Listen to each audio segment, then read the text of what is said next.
Please, don't shoot. You can take everything. Shut up. Shut up.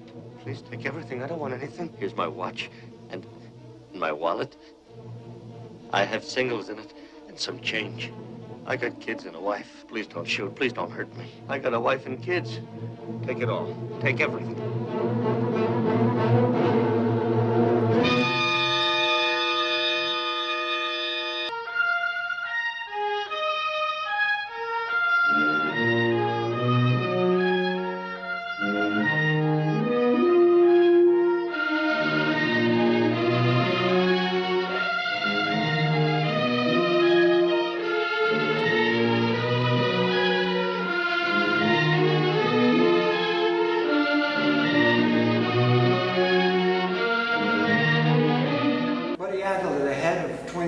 Fox came to me on the set of Bus Stop and said, "We bought a play for you, Hatful of Rain, on Broadway."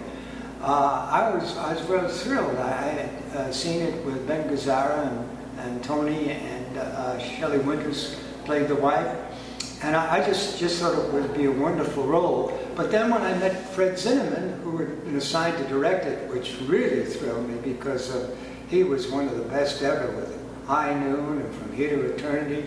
And the idea that he was directing me and this role was just, I just couldn't believe it.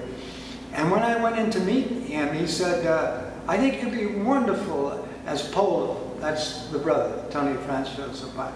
I said, "Well, you know, really, I don't want to play Polo. I want to play Johnny, the dope addict." And he said, "Oh, really?" He said, "Everybody took it for granted that you'd be playing the comedy part." And I said, "That's why I want to play the dope addict. Everybody takes for granted I'm going to play the comedy part because of the comedy and Bus Stop. And I don't like to do the same type of role twice in a row. I like to change roles every time I do something and play something as far opposite as I can." And he said, "Well, you want to play the dope addict? You're the dope addict." Out the window. Nothing.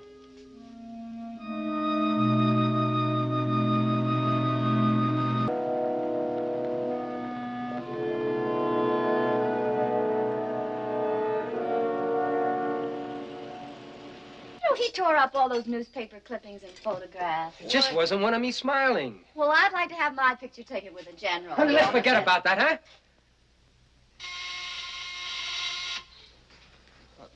I'll get that.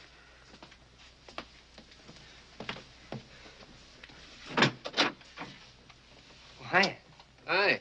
Who is it? Just a couple of friends of mine. Henry Silver, who plays the dope pusher, the main dope pusher, he called Mother. It's a wonderful example of the actor's art because he is the absolute opposite of the character he plays.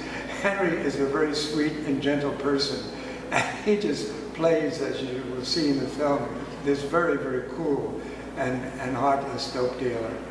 And of course, his companion there, Apple's a little funny little guy who clicks his fingers and sort of dances as he walks.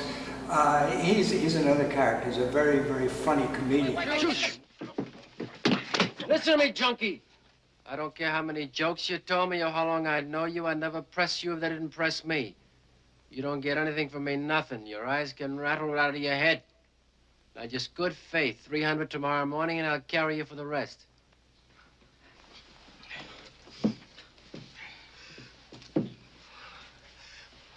What am I going to do until my old man goes?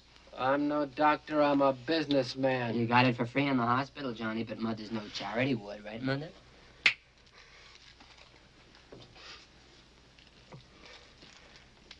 You know what you got here? One lousy spoonful of my life goes on the block every time I put it in my pocket. How many times did I bring it to you? Let's talk a little bit about Eva Marie Saint playing your wife. And we talked a little bit about how some of the key scenes where her anxiety and your character's need to suppress what's really going on create this incredible tension between the two of you. Johnny, please love me. Baby, I love you.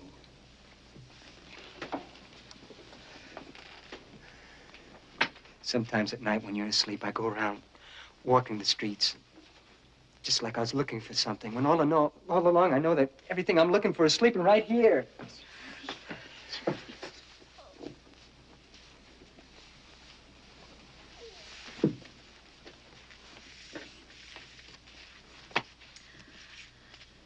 I didn't mean to offend you. Oh, honey, you didn't offend me. Well, all right, were you with her today, Johnny? Never mind where I was today.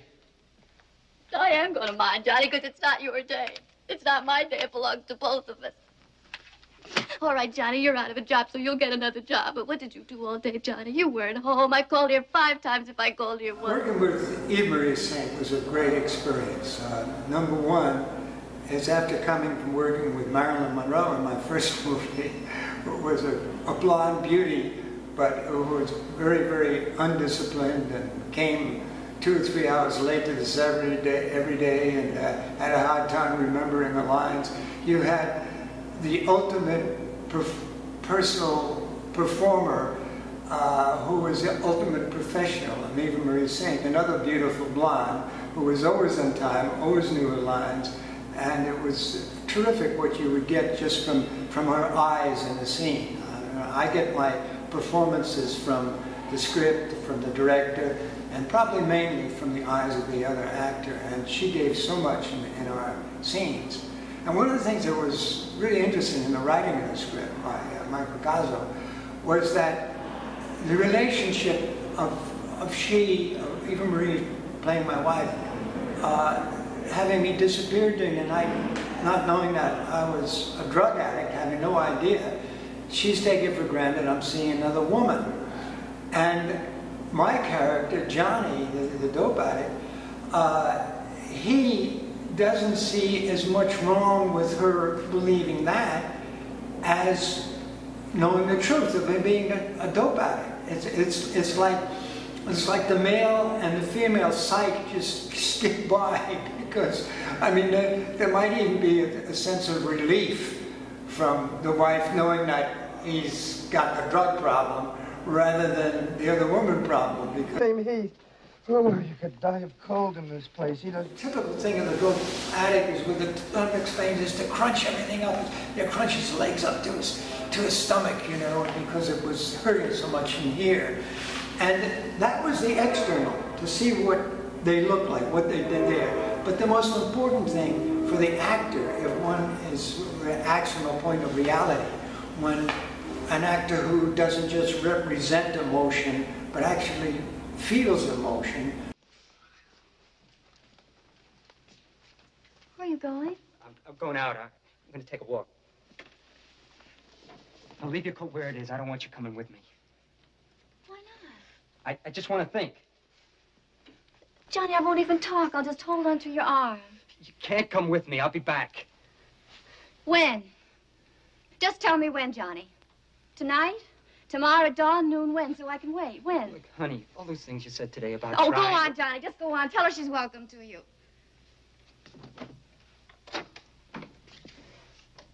Johnny, this is the last time you'll ever do this to me.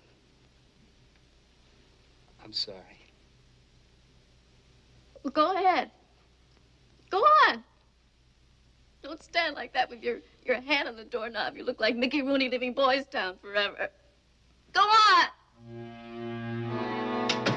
But to the guy, it's a matter of weakness, that he's a dope addict and he can't kick this habit, that he's controlled by this little white powder. This is a great weakness to him. So to Johnny, it's worse to confess to being a dope addict than it is to have an affair with another woman.